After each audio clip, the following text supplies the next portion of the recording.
getting started. So the funniest question I get actually at the very beginning when I meet new people is, I don't even know where to start. Where do we even start? It's like, well, you start with your goals, you start with your why. So when I first meet people, I often say to them, so why do you want to buy a house? You're going to buy a house, that's why we're meeting. Why do you want to buy a house? And they go, I don't know, because that's like what you do, isn't it? Or some random reason. It's like something they've never even thought about before. It's actually very important. Underpinning what you're doing with your why is so important. So it might be a particular reason, like you're renting and you want to be able to hang pictures on the walls and you want some stability and certainty around not being kicked out at the end of the lease period. Or for some people it's an investment, then they want to build some future income producing assets. So starting with your why and being very clear about what you're trying to achieve and what your goals and objectives are. I can't emphasize this enough. Breaking this down and just making sure you're on the same page with your partner if you're doing it with a partner as well. I tend to ask myself and I ask my clients, how will doing this make my life better? Because sometimes actually when you break it all down, buying a house may not be the best thing.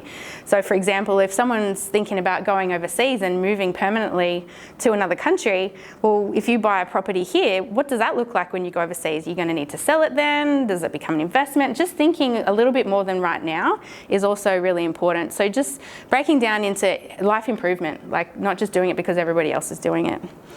The value proposition, the why, makes the time and the stress, which it is stressful, worthwhile.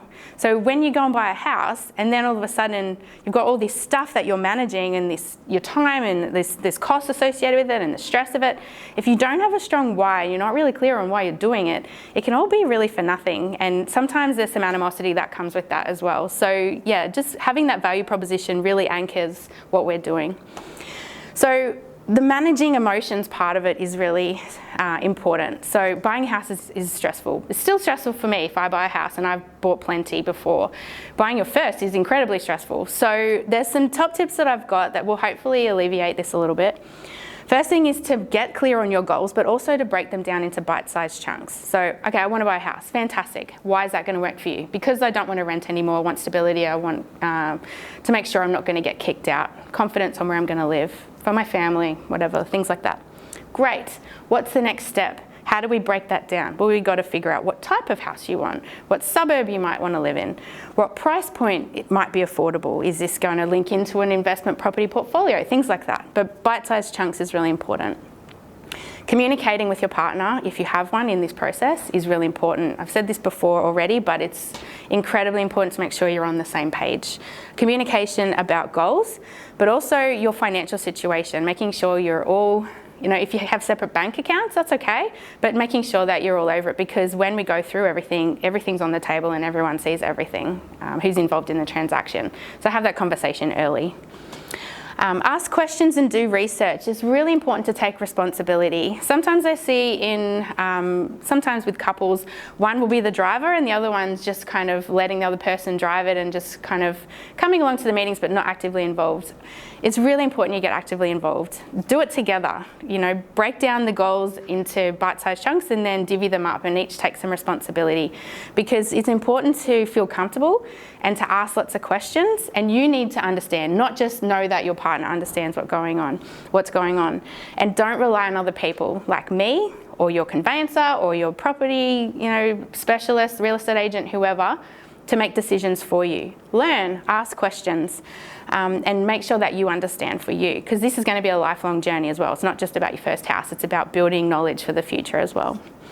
Expect to be nervous. I know that's obvious, but sometimes people get really overwhelmed about what's going on, and being nervous is okay. And that nervous energy gives you a stimulus to ask questions, do stuff, go out on a Saturday and do open homes. But with the nervousness, try and figure out where it's coming from, because sometimes it could be coming from a lack of being prepared. Maybe it's because you're not sure if this is the right house because you haven't done the research.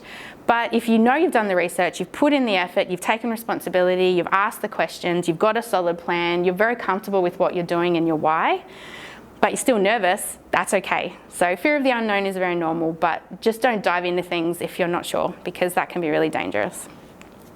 Good support team, number 5. So I'm on your team as a support network for you. Your conveyancer is on your support team, and they are the person you ask all your legal stuff as well. But you also might need an accountant or a financial planner too. So make sure you know who the people are that are in your team, that you trust, they're good at what they do, and you can ask lots of questions if you're not sure. So we're going to do an activity now which is all about your why. So figuring out what's important to you is the next step. So in the activity section you can see a worksheet which will go through all the things that will really nut out what you're doing and why and get you very clear on your journey.